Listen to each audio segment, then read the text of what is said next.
Hello, everyone. Welcome back to Backlot Banter. My name is Tucker Hazel. Today, I'm joined by my co-host, who's always busting, Tanner Dykstra, and today we're here to talk about Ghostbusters: Frozen Empire. It's a whole new frozen cold world out there, and we got a lot to talk about with this film and our thoughts. But if you have thoughts about Ghostbusters Frozen Empire, number one, if you're interested in Ghostbusters, go watch my video that I made about the original Ghostbusters, why it became so popular, and I think maybe we can also talk a little bit by extension of why this movie might not be quite as popular. Again, subscribe and comment and everything. Tanner? Yes? The floodgates have been opened. It's time for you to talk about Ghostbusters Frozen Empire. No, here, Tucker, I don't know necessarily where to start, so I'll just start here. Really did not like Ghostbusters Frozen Empire. Yes, you really did not. I like the first Ghostbusters. Yeah, it's a good movie. I think it is a good movie. Yeah. I have not seen Ghostbusters 2. Sure. I don't like Ghostbusters 2016. I don't like Ghostbusters Afterlife. Bad track and surprise, surprise, I don't like Ghostbusters Frozen Empire. I think it is probably the worst of the series so far. Sure. Having not seen Ghostbusters 2, but I can't imagine it's worse than this because it is trading so much on you enjoying the dynamics of Ghostbusters Afterlife, which I do not, and like being excited to see the old Ghostbusters back, which they're not back for a whole lot of it, and they also seem pretty tired and fed up with this whole thing. So, well, most of them do. We'll get to it, but ultimately, like, it's just like a fantasy sci-fi thing where I don't care about any of the characters. The writing is quite poor. You can feel different drafts and conflicting ideas and characters. There's too many characters. Oh, that's gonna be the main point of this review, buddy. Way too many characters. The plot is sloppy. The CGI is like fine. It's fine. And like there's not a lot of like ghost busting action, which I feel a lot of people will be going to a movie like this for. So ultimately, I don't know why make Ghostbusters Frozen Empire aside from trying to prolong an IP that has been floundering since the 80s. Absolutely has. I mean, they've bungled multiple attempts, and it's very interesting that this is the first time it's been continued. And for me, it does feel like the ultimate bad legacy sequel. It's like, we need to hit these points again. We need to show you the things that you know again. And it's not like this movie doesn't have its own ideas that expand Ghostbusters, but they're so enclosed in making sure that you remember the old Ghostbusters stuff that it doesn't really feel like it is given the space to have its own identity. And it's just so crammed full of stuff. So many different plot lines and characters and concepts that once you reach the end of the third or the beginning of the third act, you're like, really? We're already here? Where are these storylines going? Who are these characters? What are the relationships? How is this all going to tie together? And it really doesn't. And I think that is my biggest problem with Ghostbusters Frozen Empire. These storylines don't come together, and there's too many goddamn characters. And let's talk about the cast. First and foremost, because this is, I think, the movie's biggest problem. I think so too. You have 4 characters from the original Ghostbusters. You have the 3 surviving Ghostbusters members, and you have Annie Potts back as Melnitz. You have the entire Ghostbusters Afterlife cast, including the side characters, Podcast, Lucky. That's it. And that's it. But there's 6 characters from that. And then this movie has the fucking gall to introduce more characters. More side characters. James A. Caster, who's like an engineer for Winston at the Secret Ghostbusters base. You have Melody. Who's a ghost. Who's Phoebe's maybe ghost girlfriend. We'll get to that. Kumail Nanjiani, who is important to the story because they tell you multiple times he's important to the story, and they're sort of expanding some lore elements or adding some lore elements, I guess. And Patton Oswalt. And Patton Oswalt. Yes. And so this totals up to, I think, 14 characters that are... There are 14 characters that are relevant. There are 13 characters that are consistently showing up. Patton Oswalt is basically only one scene. I can put that aside and be like, okay, that's really a side character. But there are 12 Ghostbusters or people on the Ghostbusters team. And it's a lot. It's way too many. It's almost like we had the perfect formula for having 4 characters. And not 12. Not 12. Not multiplied by 3. Not tripling that number. And it's crazy to me that we have these 12 characters and we managed to give simply one of them a decent or coherent or cogent character arc. Or at least something specific to do that pays off by the end of the film. I think that... Well, I mean, okay. It's Mckenna Grace is who I'm talking about. And Mckenna Grace, Phoebe, is the main character of this film. And I think, to her credit, I think she's one of the most interesting characters in the film. I think McKenna Grace gives a decent performance, and she's certainly one of the most unique characters in this movie. But we have so many characters that end up feeling like filler. Like even Paul Rudd and her mother, who are much more foregrounded characters in Afterlife, and you would think that the Spangler family dynamic would continue forward as the main plot thread of this one, which it kind of is. But they disappear for like the middle chunk of the movie, and I'm like, and her brother Trevor is frankly he barely matters. He does not matter at all. And I'm like, these are your main guys. Yeah, this is the core cast of the movie. Yeah, and I'm not saying that like, oh, I would necessarily prefer them as the main cast as opposed to the older Ghostbusters. But if you're writing this movie, you give them something to do. Yes. You give you maybe cut down on like, okay, let's talk about what the old Ghostbusters have to do. Because we established that, okay, McKenna Grace, the conflict there is that, as always, the government's trying to shut down the Ghostbusters. Yes. The EPA guy is back. He's now the governor, or the mayor of New York City, rather. And he's like, you Ghostbusters, you caused too much trouble. And this little girl, she's 15 years old, she can't be on the Ghostbusters. Yeah. And then Paul Rudd and Carrie Coon and Trevor are all like, you're right, she shouldn't be on the Ghostbusters. But we'll keep doing the Ghostbusters. Yeah, but we'll keep doing the Ghostbusters. So McKenna Grace is like, I love being a Ghostbuster, but she can't because it's too dangerous or whatever. And so she befriends Melody, who is a ghost. Because it's the only person she can really talk to. Who is the most normal ghost in the entire fucking series. But the old Ghostbusters. Dan Aykroyd's back. Yes. Ernie Hudson is back. Yeah. Annie Potts is back. And Bill Murray. And Bill Murray's back. Yes. Plus Bill barely. Featuring Bill Murray in special role. So Dan Aykroyd has the most screen time of all of Dan Aykroyd? He's a character. He is a character. He's a character in this film. He's a full-on supporting character in this film, and I think that is where the convergence of the Afterlife plotline and characters and the original cast coming back is at its best. Yeah. Dan Aykroyd is having a ton of fun in this role. He's so happy to be back. He's hamming it up. Yeah. He's got this like continuation of his character where he operates this like little thrift shop where people bring in old objects, and he has a show where he tests people's things for their supernatural energy, ghostiness. Yeah, and I like that. I think he's well utilized in this movie. I think that he's pretty funny. I mean, Dan Aykroyd's always been funny, but it's clear that he cares, and it's clear that he's having a lot of fun. He is clearly the person, and he matters to the plot. Yes, he has always been the person who loves Ghostbusters the most out of that main cast. And who has a genuine interest in like supernatural elements in real life. Yes. So it makes sense that it makes sense for him, and it feels like he is the most committed to doing this stuff in the film. Yeah. And so I really don't have any critiques about using Ray in this film. Me neither. Dan Aykroyd's performance. I think that's where all this comes together the best. But then the unfortunate part is that even though featured heavily in the promotion of this film, the return of that original Ghostbusters cast, Ernie Hudson, Annie Potts, and especially Bill Murray are given nothing to do. Absolutely nothing. I think Ernie Hudson is second in terms of I decently like the implementation of him. What's his character's name? Winston. Winston operates. Him and Dan have this thing where like, oh, we're too old for this, but they're like, oh, we love being Ghostbusters. Everyone loves being a Ghostbuster. Yeah, and we'll get to that. Yeah. We'll get to that. But he also operates this Ghostbusters fucking shield complex in fucking Queens or whatever. Yeah. Which I think is a good idea for a legacy sequel for Ghostbusters. That we've been doing this for a long time.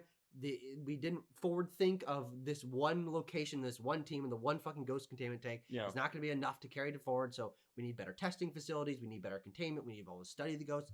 I think that is really good ideas to continuing the Ghostbusters story. It feels like a very natural progression. It feels like it's exploring some of these elements a little bit more.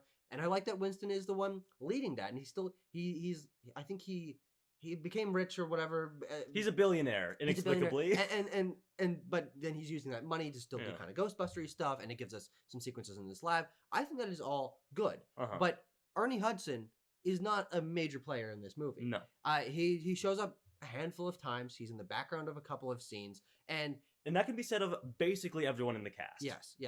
And then Annie Potts just shows up. It's like, oh, we got to bring back another person from the original Ghostbusters. And then, she was in Afterlife, and she was like Egon's love interest wife, something like that. And they don't do anything with that, obviously. Why would you? Yeah. And then there's Bill Murray. Who is in 2 scenes. Count them 2 scenes. I have to imagine his contract said, I will be in 2 scenes, and I get to sit for one of them. I will be here for one day. For one day. You get me for one day. I'll be in a scene in the middle of the movie where I get to sit down and just kind of futz around with Kumail Nanjiani. Yeah. And then I'll be at the end. Yeah. And he's sleepwalking through these scenes. Yeah. I mean, he's just like delivering a couple lines and like eyes are half open. Yeah. And he's doing his smarmy Bill Murray thing that he's always done, and it just feels worse because he's so old and clearly so tired and clearly does not really care. And also just clearly not. He's utilizing this movie to put a face in the movie, and not because the script thinks that it's a good idea to have him in there. He doesn't really like each of the things that he does in this film could easily be done by one of the other characters without adding another face that fills the fucking frame and pads the runtime and displaces other characters that deserve more attention in the plot.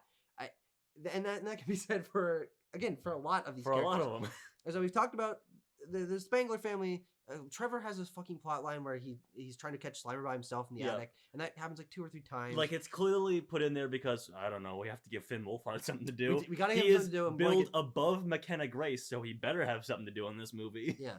And then Paul Rudd and Carrie Coons are trying to be parents, and Paul Rudd wants to be a kind of a stepdad, but doesn't know how far to go in terms of like being like stepping into that role. I think it's a fine plot line for him, whatever. But again, as I mentioned earlier, Paul Rudd and Carrie Coons just like disappear for like, the middle chunk of the movie because even though they are presumably the core cast of this film, we then shift focus to the C-tier characters. Yep. Because 2 chunks of this movie, the middle chunk of this movie is split into 2 chunks, which is Dan Aykroyd and his little buddy Podcast. Yep. Going around and doing Podcast stuff, talking to Patton Oswalt. Actually, no, I guess there's 3 chunks. Okay, here we Phoebe go. and Melody in Yes. the middle part of the movie, and then Kumail Nanjiani, the fucking engineer guy, James A. Caster, Lars, I believe his character's name is, Yeah. and Lucky. Yes. And then Bill Murray is part of it in that as well. Yeah. And so the middle chunk of this movie completely ignores Paul Rudd and Carrie Coons. I don't know what they're fucking doing. I don't know where they are. I don't know what they're up to. And I guess Finn Wolfhard too as well. To a degree, yeah. And then we get to spend more time with what I assume are the cheaper actors to hire. Yes. Of the kid who plays Podcast, Celeste O'Connor, and I mean Kumail Nanjiani's a name, but he's not the focus of this film, so I assume he was a lot cheaper to hire. Like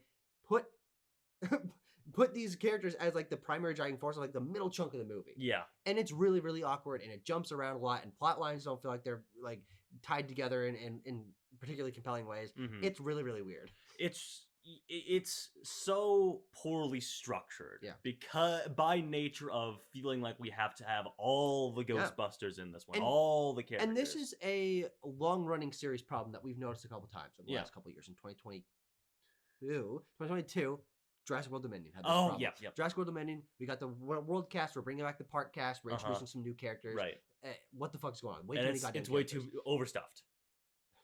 Last year, Fast X. Yes. Bringing back all the original cast, bringing back people who are dead, and then adding 6 new characters. Yeah. And then that movie is chopping. We're going all around. We're splitting up characters. Yeah. And Fast Furious has always been known for that, so like I kind of give that a little bit more of a pass. There's a breaking point. Yeah, and that was Fast X. Yeah. But then this movie just didn't need to have that issue. Yeah. Because even if you're bringing back the surviving 4 characters from the original cast, and you're introducing, let's just say, Melody or Kumail Nanjiani, like take your fucking pick.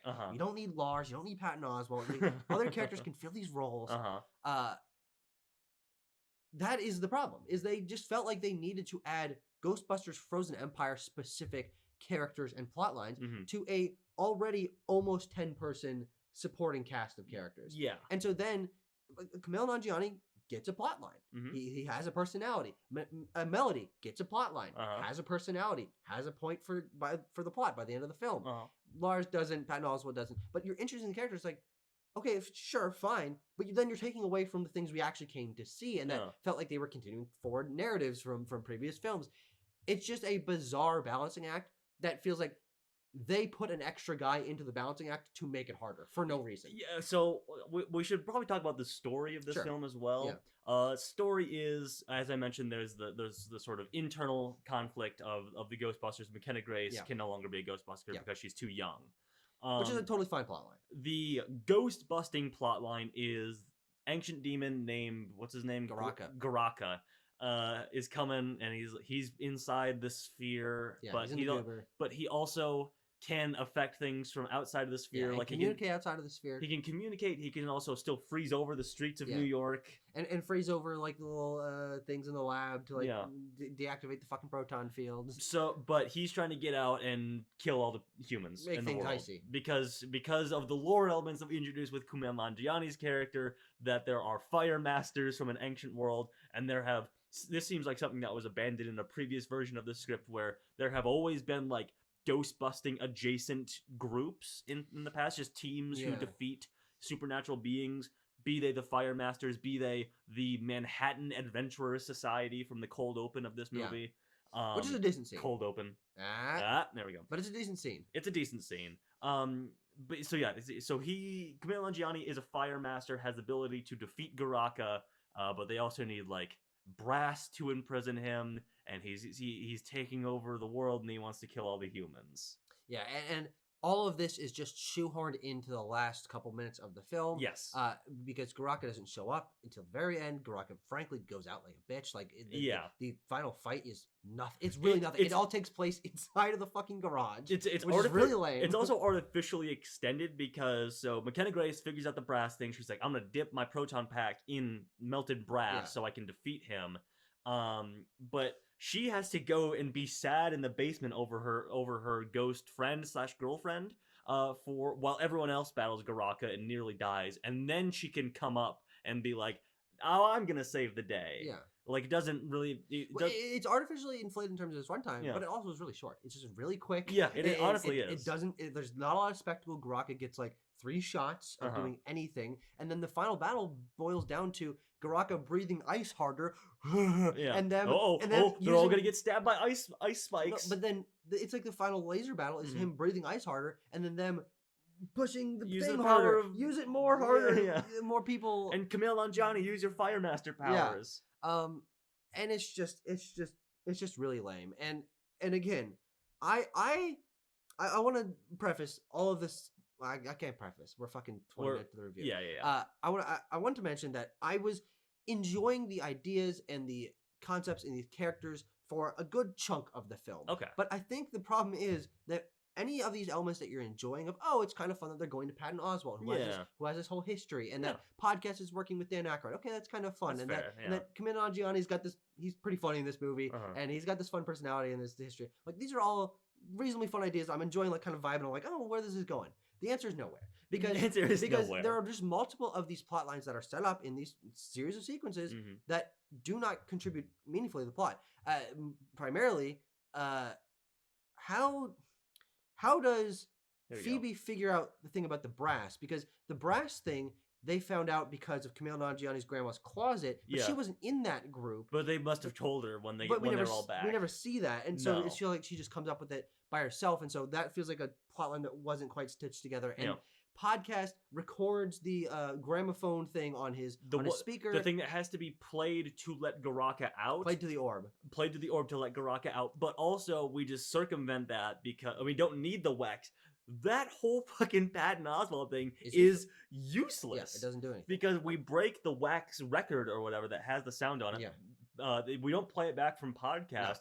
No. Garaka, and this is why I feel like the melody ghost friend thing is sort of jammed in there to give Mckenna Grace more to do, because it turns out that Melody was working for Garaka, and because she wants to get to the other side. It's not that happens like halfway through the movie. Yeah, which is a really weird reveal that frankly kind of spoils any kind of tension that might come from that reveal coming later in the film. Yeah, because from that point forward, like halfway through, randomly we just get a scene where she's talking to Garaka, and she's like, I don't know, does it have to be her? Blah, blah, blah, blah, blah. She's my friend or whatever. And because she wants to go see her family in heaven, so she has to trick Mckenna Grace into killing herself for 2 minutes. Well, no, Mckenna Grace comes over with this by herself. That's true. That's a good point. And I want to ask the question, of course, why am I analyzing Ghostbusters fucking lore and shit like this? I don't know. But how does Phoebe know that you can do that to a person? They've never tested that before. She asked about it when they were doing it on the CD player or whatever. Yeah, but it's not even like they've ever tested anything close to this. Exactly. And so she just assumes that if she goes in the sucking out the ghosting machine, that her spirit can be sucked goes back and then can go back into the body, which is never established before. Frankly, every time we see it, a spirit gets sucked out of an item and put into the other fucking containment thing. It goes straight into the thing. It goes into a trap. And it's like, huh? What? Yeah, her spirit can just be loose. But then, since Garaka can mind control ghosts, that's also a thing he can do. But also another thing, that second tube where they're holding the ghost is a containment thing. But she just comes right out of it. That's what I was talking about. It goes into it usually goes into a trap, but not for her. No. And so he can mind control ghosts. So he mind controls her spirit to say the secret Garaka freeing phrase, and then he's out. Yeah. And that's how he gets out. Yes. And then also Garaka needs his horns? Why does Garaka need his horns? Because they held his power. Yeah, but he's also already got power. He's already freezing No, but Tucker, they tell us that they hold his power. That's so fucking weird. And then, oh god, I had another thing. Yeah. Another thing that didn't make sense. Oh, and the little fucking jelly bean ghost guy. Yeah. That spits puke or whatever. All the ghosts get out because Garaka frees them. Right. He busts open the containment unit. He lets out the possessor ghost that like jumps between things, which is a cool effect, and it's like, okay, that's kind of funny. Yeah. And the jelly bean ghost, but not the other demon-y guy that's in the dark. We never see that guy again, so that was not established for any particular reason. And then also lets out all the ghosts from the firehouse. Yeah. The original containment unit is demolished, and all the ghosts are free. That never goes anywhere. No. That's presumably set up for a sequel. Well, now they have even more ghosts to catch. Yes. But also, the little jelly bean guy gets out, and then Lars, there's like a little thing. It's like, why was that a plot line? Why did you include this scene? I don't know. And this movie is just very fucking baffling. When you look at it from beginning to end, where plot lines go, what characters' motivations are, what the villain's plot line is, what the lore of this all is. It's just a jumbled mess of half-started ideas that never come to fruition. It honestly feels like, from a script standpoint, we had a bare-bones script, and then they're like, well, we have this element of it that they want to add, or this person just signed a contract that they can be in this movie now, so we'll add their plot line in. Oh, we have an issue. We've hit a block where our characters need to do something, or know something, or be able to do something. Well, just add a side character. A side character that explains the exact thing. Just add a side character who explains that or can do that themselves. Yeah. Yes. But then that seems to, maybe that gets like contradicted at some point. It's like, I don't know, leave it in. It's a fucking mess of a screenplay. It's truly awful. And then all of that on top of all of that is, I think, the thing that frustrates you most on this. Okay, yeah. It's just an IP clusterfuck. It is. So by the way, the same issue that you had with Wish, and you had the same kind of vitriol against that. I did. So the one thing that I really came out of the theater hating about Ghostbusters Frozen Empire was something that I hinted at earlier, where they're like, all the characters love being Ghostbusters, and they're always talking about how important it is to them to be a Ghostbuster. And it feels like a very ham-fisted way of telling the audience. I almost would have respected it more if they just turned to the camera and said, "And you love Ghostbusters. Ghostbusters is an important IP to you, and you'll keep seeing Ghostbusters movies because you love Ghostbusters. Don't you love Ghostbusters and buying merch of Ghostbusters and all the characters who are Ghostbusters who love being Ghostbusters? Ghostbusters." Yeah. It feels so artificial and ham-fisted, I should say, as a way to like inflate the importance of like this IP, of these series of films that for the last three, I don't know, people seem to like Afterlife to a certain extent. Yeah. But to the last three, people have not enjoyed and have not done very well and have left zero to no cultural impact. Yeah. Especially when you compare it to 1984 Ghostbusters, because that was fucking lightning in a bottle, and it didn't need to turn into a fucking IP movie series or whatever, but it did because it was an 80s thing and it got merchandised, and we convinced ourselves that because children of the 80s had these toys, that it's important to them and we need to make it into a series of films 30 years later. Yes. And it's just blatant, and it's obvious, and it feels ham-fisted in places, and especially the fucking commercials things explains what the Ghostbusters are, and the old characters love being Ghostbusters, and all the little kids want to do is be fucking Ghostbusters, man. Like every character feels like they're shoehorned into this concept in some way, and it's just exhausting. to be watching a movie that feels like it is just like jerking itself off. Yeah, and it makes it even worse because I didn't like Ghostbusters Afterlife. I feel like it does a similar thing, but it's even more blatant to me here when we have 12 to 14 characters who all care about the Ghostbusters, and that seems to be their only coherent character aspect. Sure, they're one-dimensional, and that one dimension is they love being Ghostbusters. Yeah. It's fucking exhausting. It's like the joke in Barbie of Ken's job is beach. Exactly. It's exactly like that. It's like, oh, what's this character? Well, they're a Ghostbuster, of course. Yeah. Well, what about that character? Well, he wants to be a Ghostbuster. Yeah. Because being a Ghostbuster is the most important thing. He was a Ghostbuster, and he wishes he was still a Ghostbuster. Yeah. and those guys, they're not Ghostbusters anymore, but they still love being Ghostbusters. Yeah. Golden years, baby. Golden years. Tanner, yeah. I'm going to give this movie a 4.2 out of 10. This is a just dumb movie, not very interesting, just poorly constructed. I think there's some funny moments. I think so too. There's maybe some reasonable moments of action. I think that the chase in New York at the beginning where the chest. That's fair. Hey, because it's just a ghost-busting action sequence. They're just chasing down a ghost. Which, to be frank, barely happens for the rest of the film. That's what fucking infuriates me, is that we don't do ghost-busting. The most fun part of the first Ghostbusters movie is when they do a montage or multiple sequences of catching ghosts in New York City. And it happens one time in this movie. Yeah. And in Ghostbusters Afterlife, it happens one time. Holy shit. Well, so that's my score? What's yours? 2.5 out of 10. 2.5 out of 10, yeah.